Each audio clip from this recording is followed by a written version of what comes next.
सोमेश और सुधा की दो बेटियां थीं, कनक और माही। कनक पढ़ने में बहुत होशियार थी, लेकिन माही टीवी की बेहद शौकीन थी।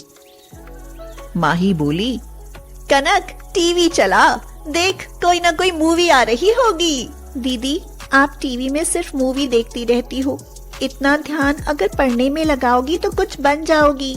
देखना, मैं एक दिन बॉम्बे जैसे बड़े शहर में जाऊंगी और एक दिन बहुत बड़ी हीरोइन बनूंगी।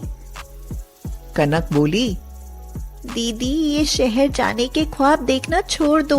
हमारे पापा बहुत गरीब हैं, एक परचून की दुकान से वो हमारे सपने पूरे नहीं कर सकते। माही बोली, कनक, इस छोटे से गांव में मेरा दम घुटता है। नहीं, मैं इस गांव में रहकर कुछ नहीं कर पाऊंगी। मुझे तो बॉम्बे जाना है और हीरोइन बनना है। शहर की चकाचौंध से वह बहुत ज्यादा प्रभावित हो चुकी थी। उसने ठान लिया था कि एक दिन वह शहर जरूर जाएगी। सोमेश अपनी पत्नी से बोला, सुधा, थोड़ी चिंता होने लगी है, कुछ शादी का भी सोचना पड़ेगा। तो सुधा ने कहा, अभी से इतनी चिंता क्यों करते हो? अभी तो वो दोनों पढ़ेंगी और जब पढ़ लिख जाएंगी खुद ही उनके लिए अच्छे रिश्ते आ जाएंगे। कुछ खाना पकाना भी सीख ले। मेरी प्यारी मम्मी, अगर आपकी कनक चूल्हे पर रोटियां बनाएगी तो वह धुएं से काली पड़ जाएगी। फिर आपकी बेटी फिल्मों में कैसे आएगी? तू लगता है जल्दी ही लड़का देख तेरा ब्याह करना पड़ेगा। हाँ, लेकिन माही के दिमाग में तो कुछ और ही चल रहा था। अब मुझे इस गांव से शहर जाना ही होगा। मुझे तो मम्मी पापा मुझे किसी गंवार लड़के के साथ जल्दी ही लपेट देंगे। एक दिन उसने देखा कि सब गहरी नींद सो रहे हैं। उसने एक चिट्ठी लिखी, मुझे ढूंढने की कोशिश मत करना। आपकी अलमारी से 10,000 रुपए लेकर जा रही हूँ। पहली फिल्म मिलते ही आपको लौटा दूंगी। मैं जा रही हूँ, आपकी बेटी माही। एक लंबे सफर के बाद वह बॉम्बे पहुंच गई। एक अनजाने शहर में पहले उसने रहने के लिए एक कमरा किराए पर लिया। वह फिल्मी दुनिया की तरफ चल पड़ी, जहां उसकी मुलाकात रोहन से हुई। दोस्ती हो गई। रोहन बोला, अरे माही, तुम इतनी खूबसूरत हो कि तुम्हें हीरोइन बनने से कोई नहीं रोक सकता। तुम एक दिन बहुत बड़ी स्टार बनोगी। हाँ रोहन, यही सपना लेकर तो मैं बॉम्बे जैसे बड़े शहर में आई हूँ। रोहन उसे रोज नए नए सपने दिखाता रहा। माही के सारे पैसे खर्च हो चुके थे।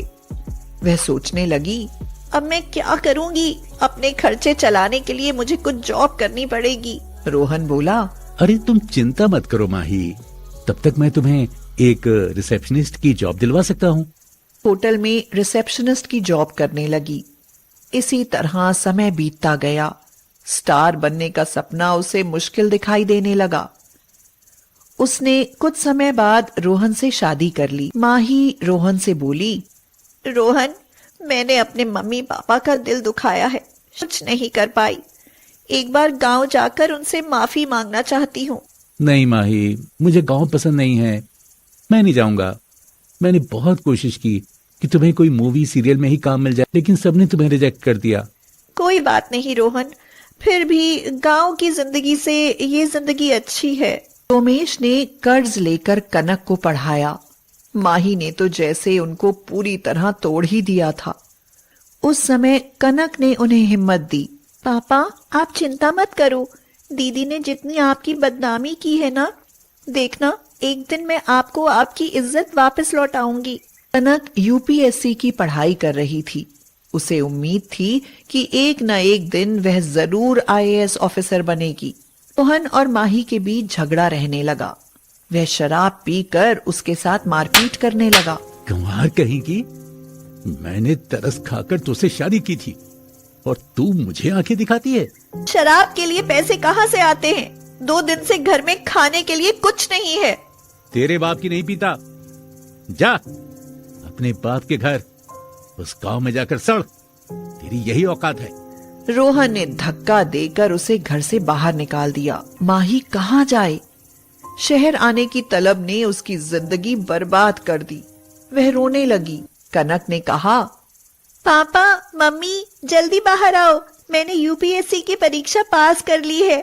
अब मैं आईएएस ऑफिसर बन जाऊंगी। सोमेश और सुधा बहुत खुश हुए।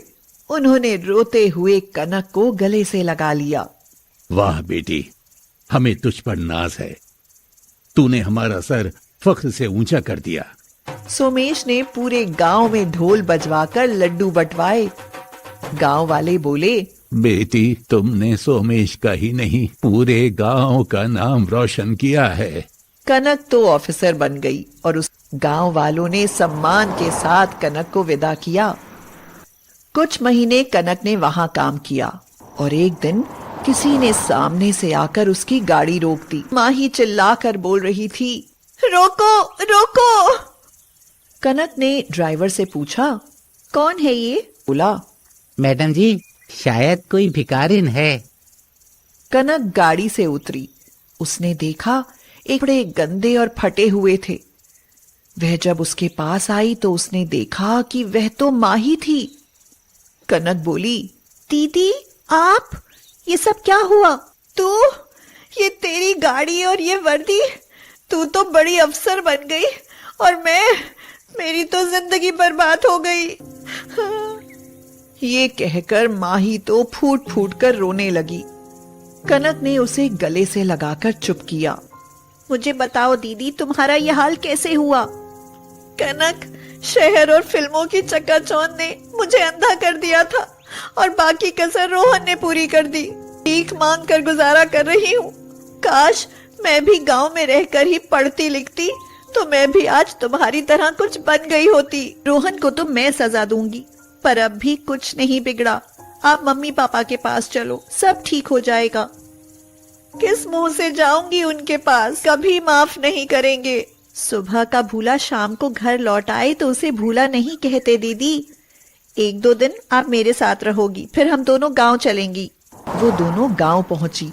माही को देखकर पहले तो सोमेश और सुधा को बहुत गुस्सा आया कि आंखों में आंसू आ गए। सुधा बोली, माही, गांव में संस्कार होते हैं, यहाँ अपनापन होता है। लोग अपने गांव की मिट्टी छूने के लिए तरसते हैं।